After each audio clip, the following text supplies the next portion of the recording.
प्रभुं प्राणनाथं विभुं विश्वनाथं जगन्नाथनाथं सदानन्दभाजम् भवद्भव्यभूतेश्वरं भूतनाथं शिवं शङ्करं शम्भुमीशानमीडे गळेरुण्डमालं तनौ सर्पजालं महाकालकालं गणेशादिपालम् जटाजूटगङ्गोत्तरं गैर्विशिष्यं शिवं शङ्करं शम्भुमीशानमीडे मुदामाकरं मण्डनं मण्डयन्तं महामण्डलं भस्मभूषाधरन्तम् अनादिं ह्यपारं महामोहमारं शिवं शङ्करं शम्भुमीशानमीडे वटाधो निवासं महाट्टाट्टहासं महापापनाशं सदा सुप्रकाशम् गिरीशं गणेशं सुरेशं महेशं शिवं शङ्करं शम्भुमीशानमीडे गिरीन्द्रात्मजा संगृहीतार्धदेहं गिरौ संस्थितं सर्वदा पन्नगेहम् परब्रह्म ब्रह्मादिभिर्वन्द्यमानं शिवं शङ्करं शम्भुमीशानमीडे कपालं त्रिशूलं कराभ्यां दधानं पदाम्भोजनं राय कामं दधानम्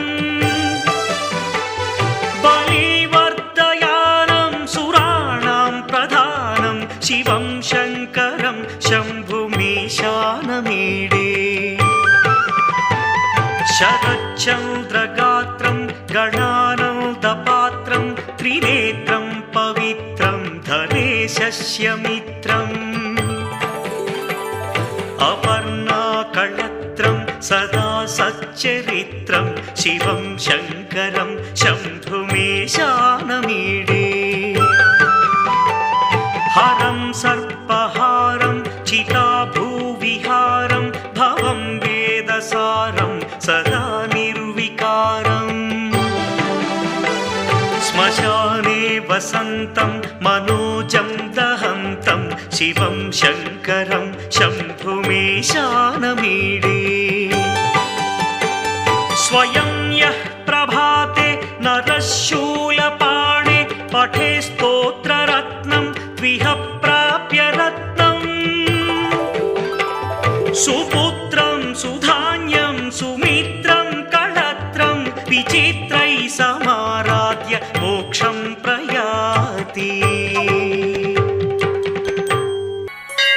गङ्गातरङ्गरमणीय जटाकलापं गौरी निरन्तर विभूषित वामभागम् नारायणप्रियमनङ्गमदापहारं वाराणसीपुरपतिं भज विश्वनाथम्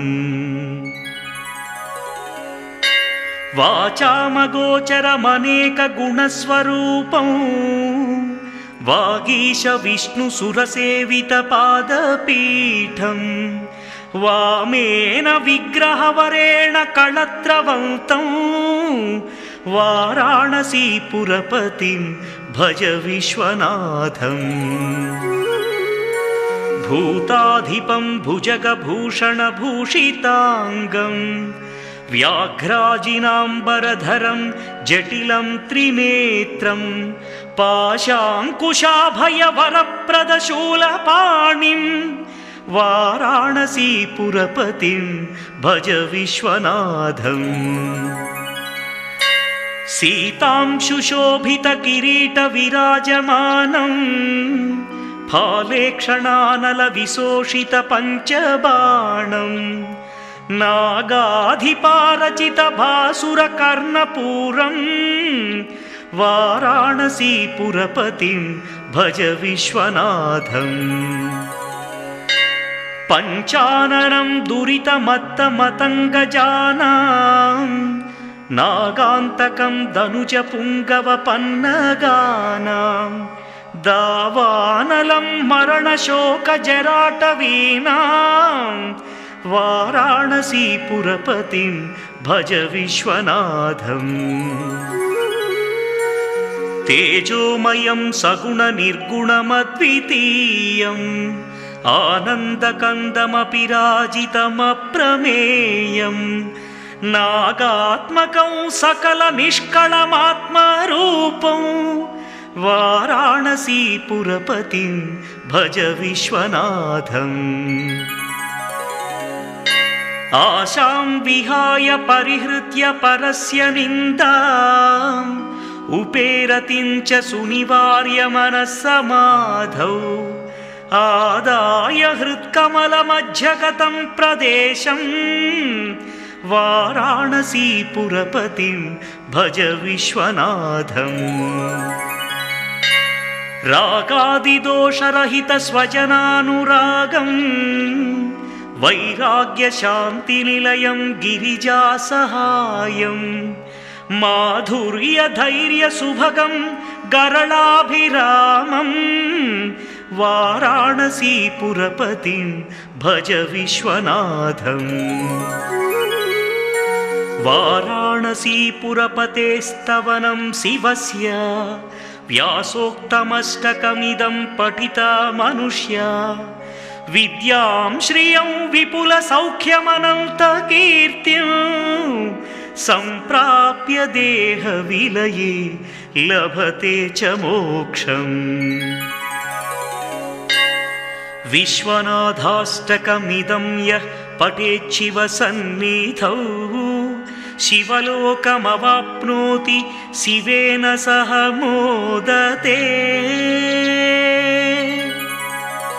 ब्रह्ममुरारिसुरार्चितलिङ्गं निर्मलभासितशोभितलिङ्गं जन्मज दुःखविनाशकलिङ्गं तत्प्रणमामि सदा शिवलिङ्गम्। देवमुनिप्रवरार्चितलिङ्गं कामदहन करुणाकरलिङ्गम् रावणदर्पविनाशकलिङ्गं तत्प्रणमामि सदा शिवलिङ्गम्।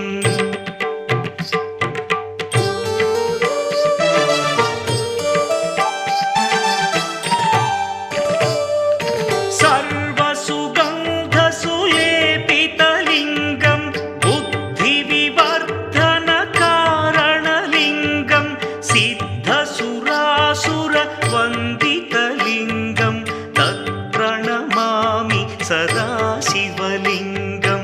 कनकमहामणिभूषितलिङ्गं फणिपतिवेष्टितशोभितलिङ्गम् दक्षसुयज्ञविनाशनलिङ्गं तत्प्रणमामि सदा शिवलिङ्गम्। कुङ्कुमचन्दनलेपितलिङ्गं पङ्कजहार सुशोभितलिङ्गम् सञ्चितपापविनाशनलिङ्गं तत्प्रणमामि सदा शिवलिङ्गम्।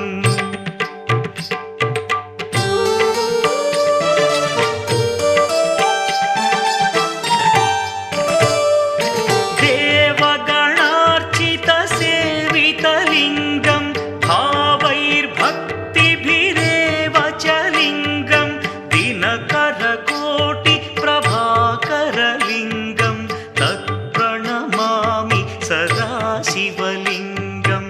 अष्टदलोपरिवेष्टितलिङ्गं सर्वसमुद्भवकारणलिङ्गम्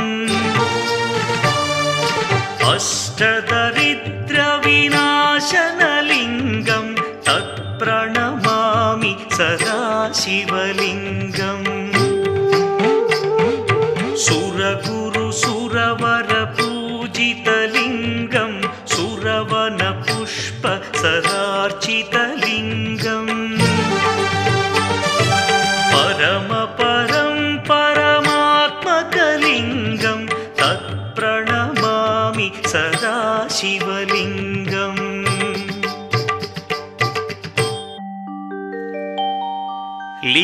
मुदाष्टकमिदं पुण्यं यः पठेच्छिव सन्निधौ शिवलोकमवाप्नोति शिवेन सह मोदते। त्रिदलं त्रिगुणाकारं त्रिनेत्रं च त्रियायुधं त्रिजन्म पापसंहारम् एकबिल्वं शिवार्पणम्। त्रिशाखैः बिल्वपत्रैश्च अच्छिद्रैः कोमलैः शुभैः तव पूजां करिष्यामि एकबिल्वं शिवार्पणम्। कोटिकन्या महादानं तिलपर्वतकोटयः काञ्चनं शैलदानेन एकबिल्वं शिवार्पणम्। काशीक्षेत्रनिवासं च कालभैरवदर्शनं प्रयागे माधवं दृष्ट्वा एकबिल्वं शिवार्पणम्। इन्दुवारे व्रतं स्थित्वा निराहारो महेश्वरा नक्तं हौष्यामि देवेश एकबिल्वं शिवार्पणम्। रामलिङ्गप्रतिष्ठा च वैवाहिककृतं तथा तटाकादि च सन्तानम् एकबिल्वं शिवार्पणम्। अखण्डबिल्वपत्रं च आयुतं शिवपूजनं कृतं नाम सहस्रेण एकबिल्वं शिवार्पणम्। उमया सह देवेश नन्दिवाहनमेव च भस्मलेपन सर्वाङ्गम् एकबिल्वं शिवार्पणम्। सालग्रामेषु विप्राणां तटाकं दशकूपयो यज्ञकोटिसहस्रस्य एकबिल्वं शिवार्पणम्। दन्तिकोटिसहस्रेषु अश्वमेधशतक्रतौ कोटिकन्या महादानम् एकबिल्वं शिवार्पणम्। बिल्वानां दर्शनं पुण्यं स्पर्शनं पापनाशनम् अघोरपापसंहारम् एकबिल्वं शिवार्पणम्।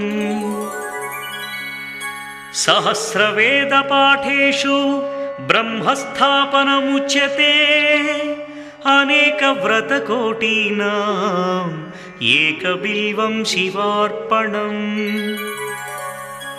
अन्नदानसहस्रेषु सहस्रोपनयनं तथा अनेकजन्मपापानि एकबिल्वं शिवार्पणम्। बिल्वाष्टकमिदं पुण्यं यः पठेच्छिव सन्निधौ शिवलोकमवाप्नोति एकबिल्वं शिवार्पणम्। मुदाकरात्तमोदकं सदा विमुक्तिसाधकं मुदाकरात्तमोदकं सदा विमुक्तिसाधकं कलाधरावतंसकं विलासिलोकरक्षकं कलाधरावतंसकं विलासिलोकरक्षकम् अनायकैकनायकं विनाशिते भदैत्यकम् अनायकैकनायकं विनाशिते भदैत्यकं नताशुभाशुनाशकं नमामि तं विनायकं मुदाकरात्तमोदकं सदा विमुक्तिसाधकं मुदाकरात्तमोदकं सदा विमुक्तिसाधकं नमामि तं विनायकं नमामि तं विनायकं नमामि तं विनायकम्। नमो भूतनाथं नमो देवदेवं नमः कालकालं नमो दिव्यतेजं नमः कामभस्मं नमः शान्तशीलं भजे पार्वतीवल्लभं नीलकण्ठं भजे पार्वतीवल्लभं नीलकण्ठम्।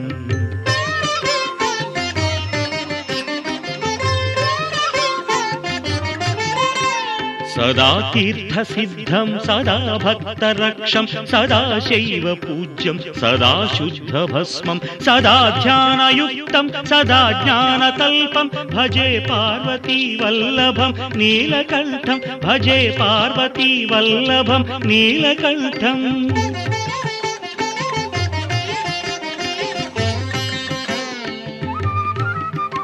श्मशानं भयानं महास्थानवासं शरीरं गजानां सदा चर्मवेष्टं पिशाचं निशोचं पशूनां प्रतिष्ठं भजे पार्वती वल्लभं नीलकण्ठं भजे पार्वती वल्लभं नीलकण्ठम्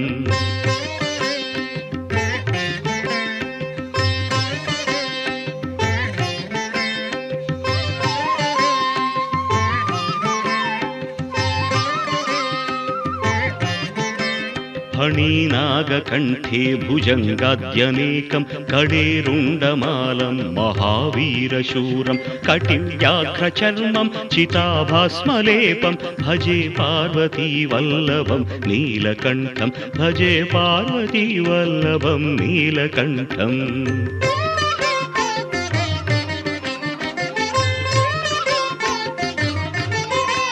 शिरशुद्धगङ्गा शिवा वामभागं बहुतीर्थकेशं सदा मान्त्रिनेत्रं फणीनागकर्णं सदा फालचन्द्रं भजे पार्वती वल्लभं नीलकण्ठं भजे पार्वती वल्लभं नीलकण्ठम्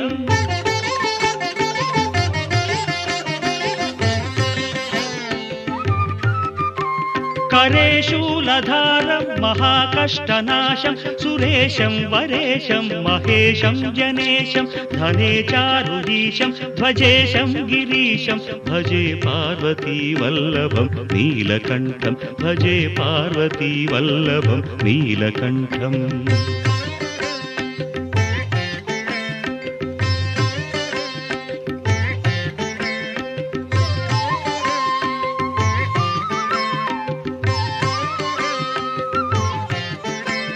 उदासं सुदासं सुकैलासवासं धरानिर्धरं संस्थितं ह्यादिदेवम् अजाहेमकल्पद्रुमं कल्पसेव्यं भजे पार्वती वल्लभं नीलकण्ठं भजे पार्वती वल्लभं नीलकण्ठम्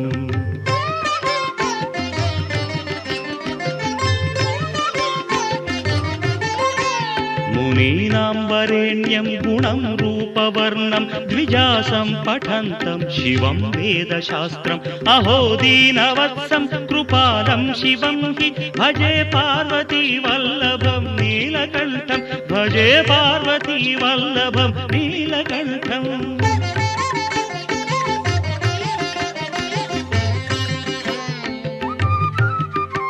सदा भावनाथं सदा सेव्यमानं सदा भक्तिदेवं सदा पूज्यमानं मया तीर्थवासं सदा सेव्यमेकं भजे पार्वती वल्लभं नीलकण्ठं भजे पार्वती वल्लभं नीलकण्ठम् सौराष्ट्रदेशे विशदेतिरम्ये ज्योतिर्मयं चन्द्रकलावतंसं भक्तिप्रदानाय कृपावतीर्णं तं सोमनाथं शरणं प्रपद्ये तं सोमनाथं शरणं प्रपद्ये श्रीशैलसङ्गे विबुधातिसङ्गे तुलाद्रितुङ्गेति मुदा वसन्तं तमर्जुनं मल्लिकापूर्वमेकं नमामि संसार समुद्रसेतुं नमामि संसार समुद्रसेतुम्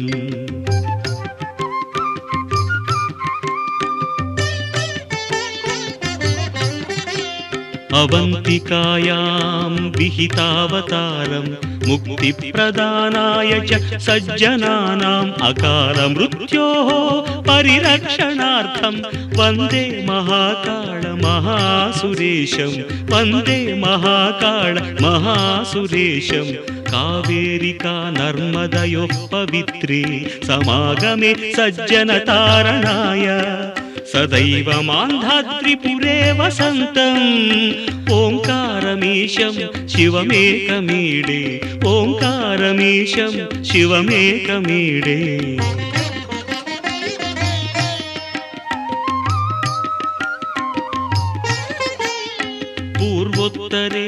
प्रज्वलिकानिधाने सदा वसन्तं गिरिजासमेतं सुरासुराराधितपादपद्मं श्रीवैद्यनाथं तमहं नमामि श्रीवैद्यनाथं तमहं नमामि याम्ये सदङ्गे नगरे तिरम्ये विभूषिताङ्गं विविधैश्च भोगैः सद्भक्तिमुक्तिप्रदं ईशमेकं श्रीनागनाथं शरणं प्रपद्ये श्रीनागनाथं शरणं प्रपद्ये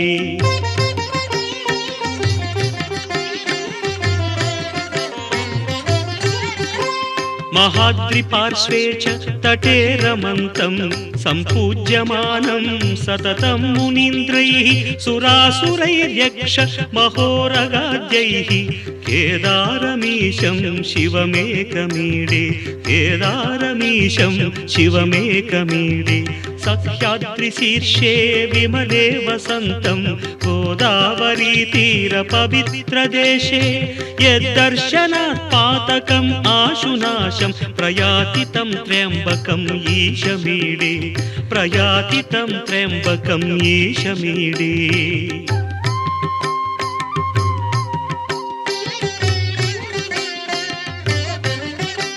सुताम्रपर्णी जलराशियोगे निबध्य सेतुं विशिखैरसङ्ख्यैः श्रीरामचन्द्रेण समर्पितं तं रामेश्वराख्यं नियतं नमामि रामेश्वराख्यं नियतं नमामि यं दाकिनी शाकिनिका समाजैः निषेव्यमानं पिशिताशनैश्च सदैव भीमादि पदप्रसिद्धं तं शङ्करं भक्तहितं नमामि तं शङ्करं भक्तहितं नमामि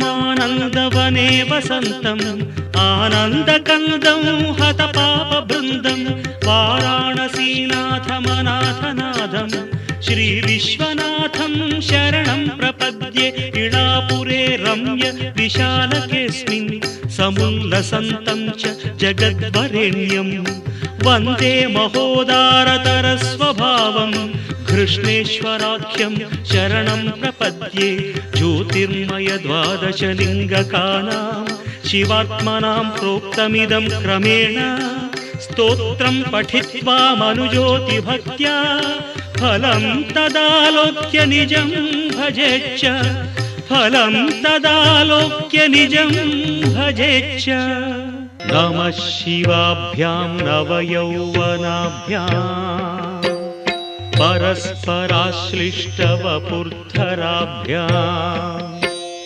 नागेन्द्रकन्या वृषकेतनाभ्याम् नमो नमः शङ्करपार्वतीभ्याम् नमः शिवाभ्यां वृषवाहनाभ्याम् विरुचि विष्णुन्द्रसुपूजिताभ्याम् विभूतिपाटीरविलेपनाभ्याम् नमो नमः शङ्करपार्वतीभ्याम्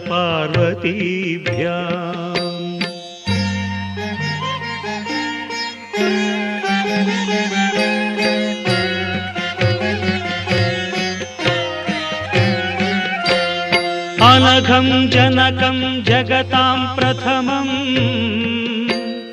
वरदं करशूलधरं सुलभं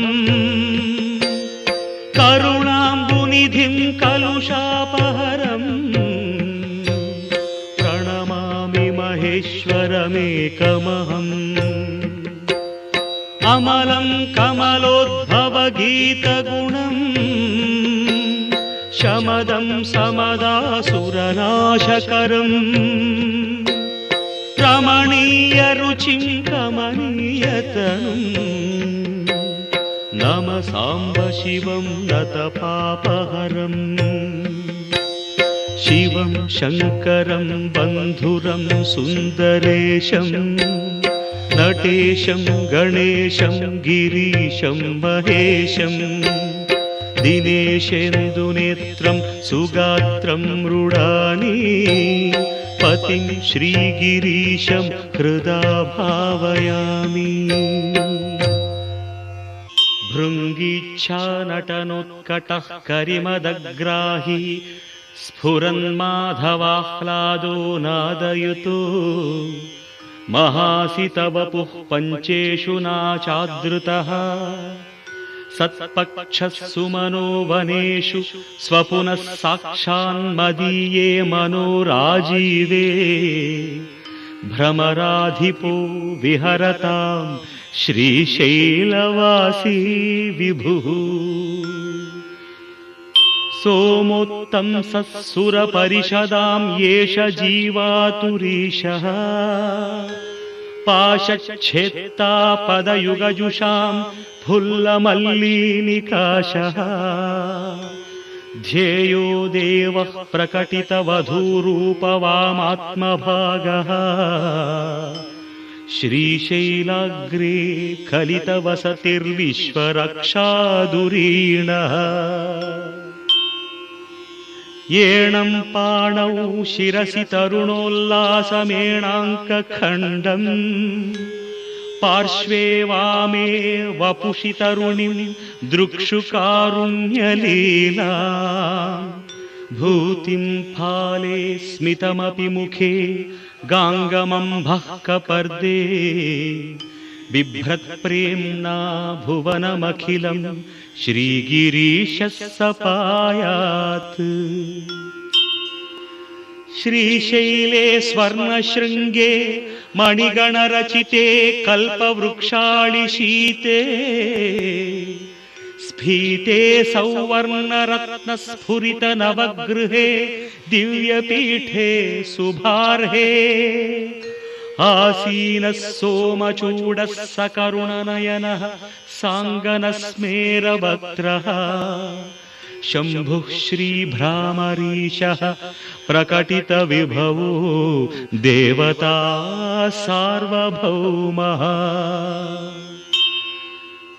या योगिवृन्दहृदयाम्बुजराजहंसी मन्दस्मितास्तुतमुखी मधुकैटभग्नी विघ्नान्धकारतटभेदपटीयसी सा मूर्तिः करोतु कुतुकं भ्रमराम्बिकायाः। कस्तूरीतिलकाञ्चितेन्दुविलसत् प्रोद्भासि फालस्थली कर्पूरद्रवमिश्रचूर्णकपुरामोदोल्लसद्वीटिका लोलापाङ्गतरङ्गितैरधिकृपासारैर्सदानन्दिनी श्रीशैलस्थलवासिनी भगवतीं श्रीमातरं भावये। राजन्मत्तमराळमन्दगमनां राजीवभद्रेक्षणां राजीवप्रभवादिदेवमकुटै राजत्पदाम्भोरुहां राजीवायतपत्रमण्डितकुचां राजाधिराजेश्वरी श्रीशैलस्थलवासिनी भगवती श्रीमातरं भावये। श्रीनाथादृतपालितत्रिभुवनां श्रीचक्रसञ्चारिणी गानासक्तमनोज्ञयौवनलसद्गन्धर्वकन्यादृतां दीनानामतिवेलभाग्यजननीं दिव्याम्बरालङ्कृतां श्रीशैलस्थलवासिनी भगवती श्रीमातरं भावये। उभौ दर्वीकुम्भौ मणिकनकसम्भावितगुणौ दधाना पाणिभ्याम् अमृतरसमृष्टान्नकलितौ कडाढ्य कल्याणि कलितसदना श्रीगिरिशिरसी असौ भ्रामर्यं वा रचयतु मदिष्टार्थविभवम् ओङ्कारबिन्दु संयुक्तं नित्यं ध्यायन्ति योगिनः कामदं मोक्षदं तस्मादोङ्काराय नमो नमः ओङ्कारबिन्दु संयुक्तं नित्यं ध्यायन्ति योगिनः कामदं मोक्षदं तस्मादोङ्काराय नमो नमः ओङ्काराय नमो नमः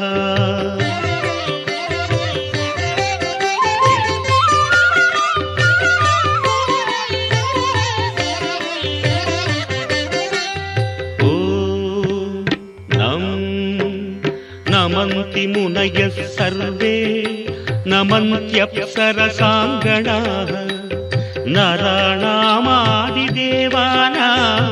नकाराय नमो नमः नकाराय नमो नमः ॐ मं महत्तत्त्वं महादेवप्रियं ज्ञानप्रदं परम् महापापहरं तस्मात् मकाराय नमो नमः मकाराय नमो नमः ॐ शिवं शान्तं शिवाकारं शिवानुग्रहकारणं महापापहरं तस्मात् शिकाराय नमो नमः शिकाराय नमो नमः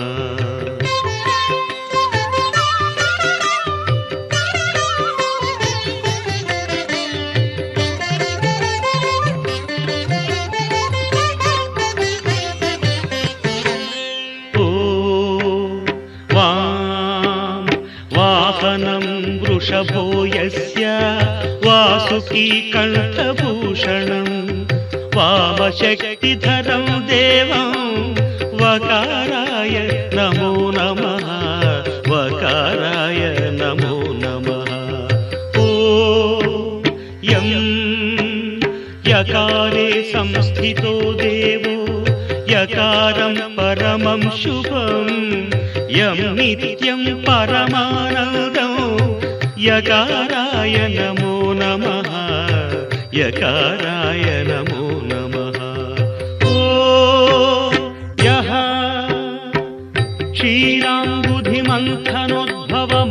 क्षीराम्बुधिमन्थनोद्भवमहाहालाहलं भीकरं दृष्ट्वा तत्र पलायिता सुरगणा नारायणादीं तदा नारायणादीं तदा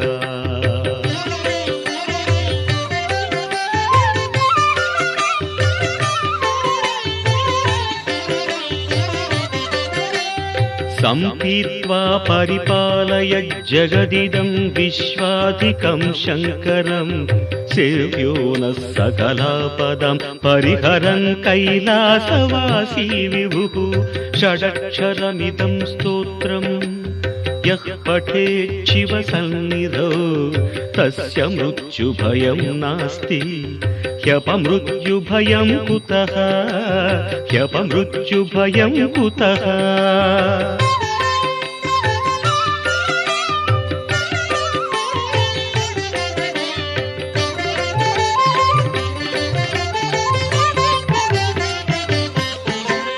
यत्कृत्यं तन्न कृतं यदकृत्यं कृत्यवत्तदाचरितम् उभयो प्रायश्चित्तं शिव तव नामाक्षरद्वयोच्चरितं तव नामाक्षरद्वयोच्चरितं शिव शिवेति शिवेति शिवेति वा भव भवेति भवेति भवेति वा हर हरेति हरेति हरेति वा भज नमः शिवमेव निरन्तरं भज नमः शिवमेव निरन्तरम्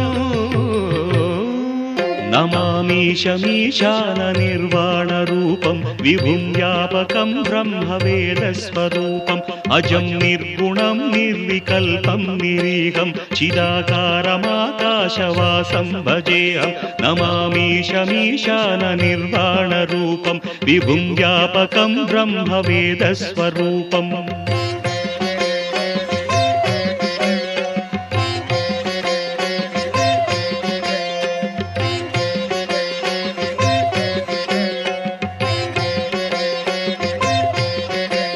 निराकारमोङ्कारमूलं तुरीयं गिराज्ञानगोतीतमीशं गिरीशं कराळं महाकालकालं कृपालं गुणागार संसारसारं नतोऽहम् तुषाराद्रिसङ्काश गौरं गभीरं मनोभूतकोटिप्रभासी शरीरं स्फुरन्मौलिकल्लोलिनी चारुगङ्गा रसस्थालबालेन्दुकण्ठे भुजङ्गा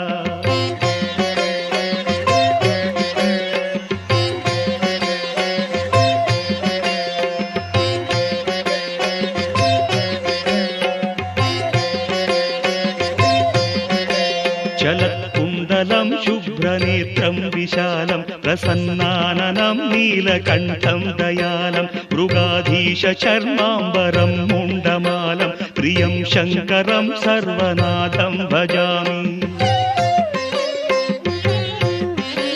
प्रचण्डं प्रकृष्टं प्रगल्भं परेशम् अखण्डं भजे भानुकोटिप्रकाशं त्रयीशूलनिर्मूलनं शूलपाणिं भजेऽहं भवानीपतिं भावगम्यम्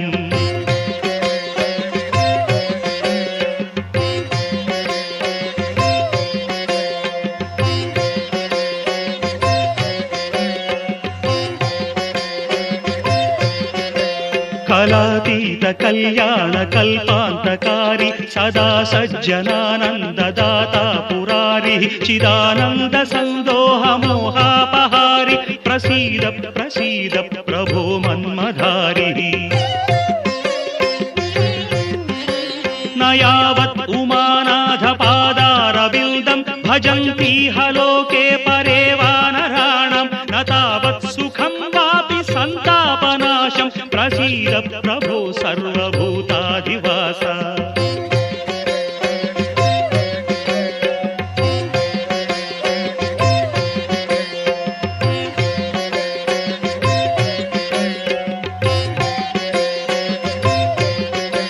न जानामि योगं जपं नैव पूजां नतोऽहं सदा सर्वदा देव तुभ्यं जराजन्म दुःखौघतातप्यमानं प्रभो पाहि शापान्नमामीश शम्भो रुद्राष्टकमिदं प्रोक्तं विप्रेण हरतुष्टये ये पठन्ति नरा भक्त्या तेषां शम्भुः प्रसीदति विश्वेश्वराय नरकान्तकतारणाय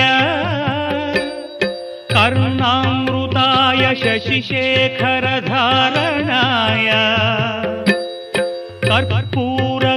कर्पूरकान्तिधवलाय जटाधराय दारिद्र्यदुःखदहनाय नमः शिवाय गौरीप्रियाय रजनीशकलाधराय कालान्तकाय भुजगाधिपकङ्कणाय गङ्गाधराय गजराजविमर्दनाय दारिद्र्यदुःखदहनाय नमः शिवाय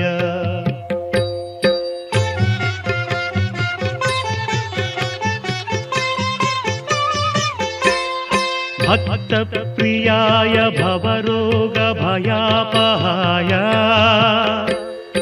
उग्राय दुःखभवसागरतारणाय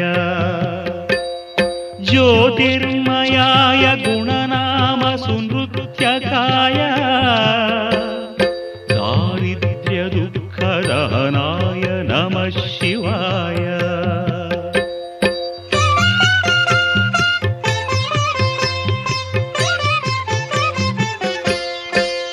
चर्माम्बराय शवभस्मविलेपनाय हारेक्षणाय मणिकुण्डलमण्डिताय मञ्जीरपा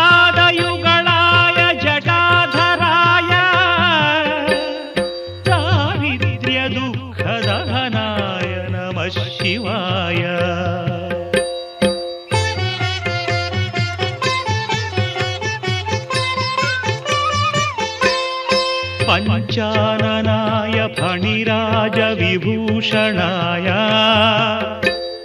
हेमांशुकाय भुवनत्रयमण्डिताय आनन्दभूमिवरदाय तमोमयाय दारिद्र्यदुःखदहनाय नमः शिवाय।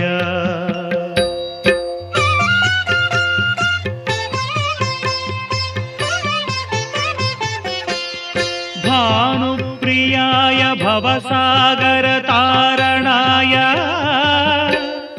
कालान्तकाय कमलासनपूजिताय नेत्रत्रयाय शुभलक्षणलक्षिताय दारिद्र्यदुःखदहनाय नमः शिवाय।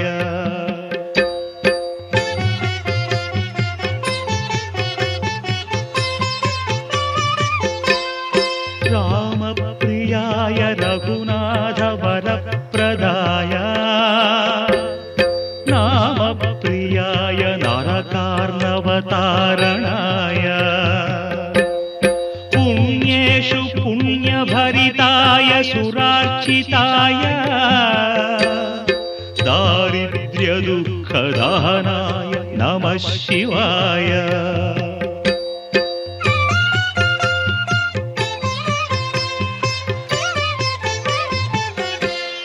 मुक्तीश्वराय फलदाय गणेश्वराय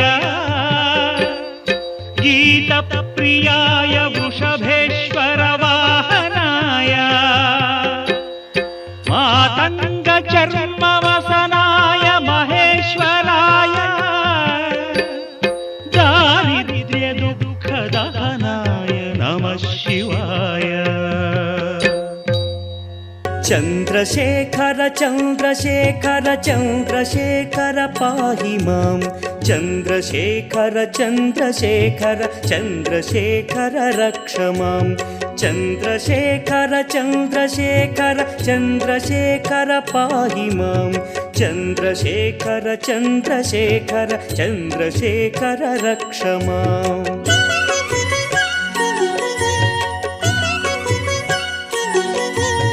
रत्नसानुशरासनं रजताद्रिशृङ्गनिकेतनं सिञ्जनीकृतपन्नगेश्वर मच्युतानलसायकं क्षिप्रदग्धपुरत्रयं त्रिदिवालयैरभिवन्दितं चन्द्रशेखरमाशये मम किं करिष्यति वै यमः।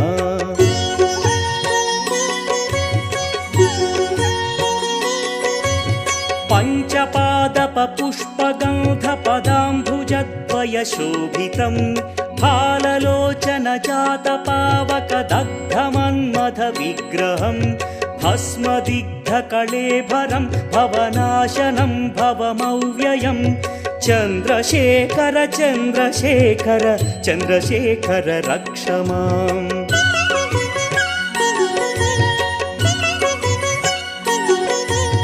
मत्तवारणमुख्यचर्मकृतोत्तरीयमनोहरं पङ्कजासन पद्मलोचन पूजिताङ्घ्रिसरोवरं देवसिन्धुतरङ्गसीकरसिक्तशुभ्रजटाधरं चन्द्रशेखर चन्द्रशेखर चन्द्रशेखर पाहि माम्।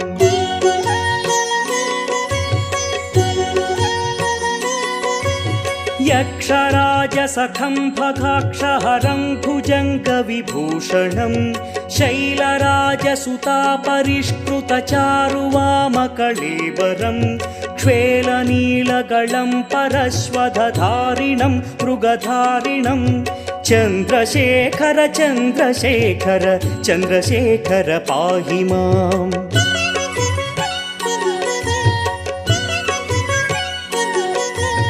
कुण्डलीकृतकुण्डलेश्वर कुण्डलं वृषवाहनं नारदादिमुनीश्वरस्तुत वैभवं भुवनेश्वरम् अन्धकान्तकमाश्रितामरपादपं शमनान्तकं चन्द्रशेखर चन्द्रशेखर चन्द्रशेखर रक्ष माम्।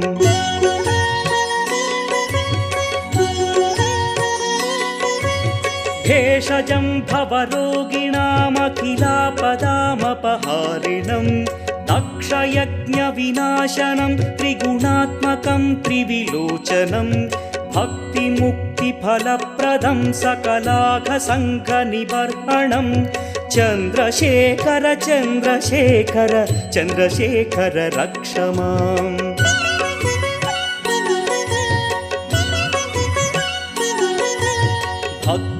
भक्तवत्सलमर्चितं निधिमक्षयं हरिदम्बरं सर्वभूतपतिं परात्परमप्रमेयमनुत्तमं सोमवारणभूहुताशन सोमपानिखिलाकृतिं चन्द्रशेखर चन्द्रशेखर चन्द्रशेखर पाहि माम्।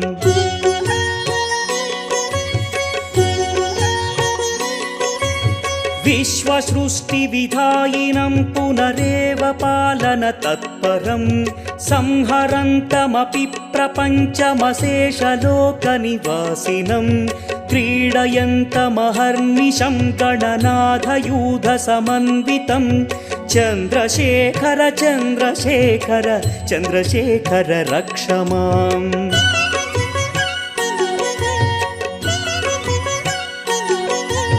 मृत्युभीतिमृकण्डुसूनुकृतस्तवं शिवसन्निधौ यत्र कुत्र च यः पठेन्न हि तस्य मृत्युभयं भवेत् पूर्णमायुररोगतमखिलार्थसम्पदमादरं पूर्णमायुररोगतमखिलार्थसम्पदमादरं चन्द्रशेखर एव तस्य ददाति मुक्तिमयत्नतः चन्द्रशेखर एव तस्य ददाति मुक्तिमयत्नतः चन्द्रशेखर एव तस्य ददाति मुक्तिमयत्नतः।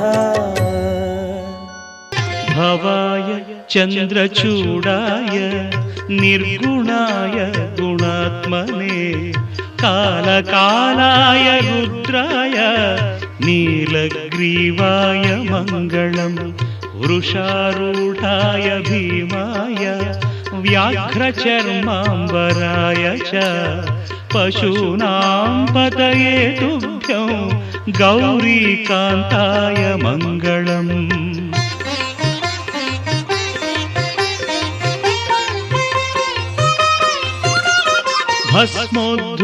भस्मोद्धूलितदेहाय व्याळयज्ञोपवीतिने रुद्राक्षमालाभूषाय व्योमकेशाय मङ्गलम्। सूर्यचन्द्राग्निनेत्राय नमः कैलासवासिने सच्चिदानन्दरूपाय प्रमदेशाय मङ्गलम्।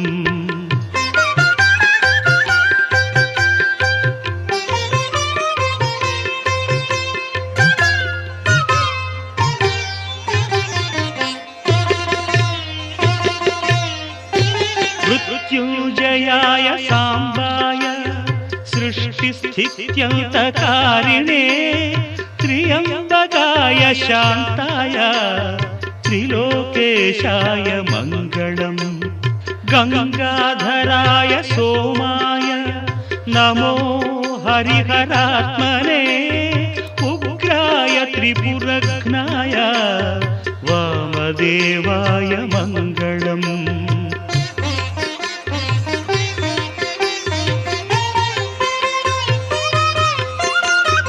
सद्योजाताय शर्वाय भव्यज्ञानप्रदायिने ईशानाय नमस्तुभ्यं पञ्चवक्त्राय मङ्गलम्। सदाशिवस्वरूपाय नमस्तत्पुरुषाय च अघोराय च घोराय महादेवाय मङ्गलम्।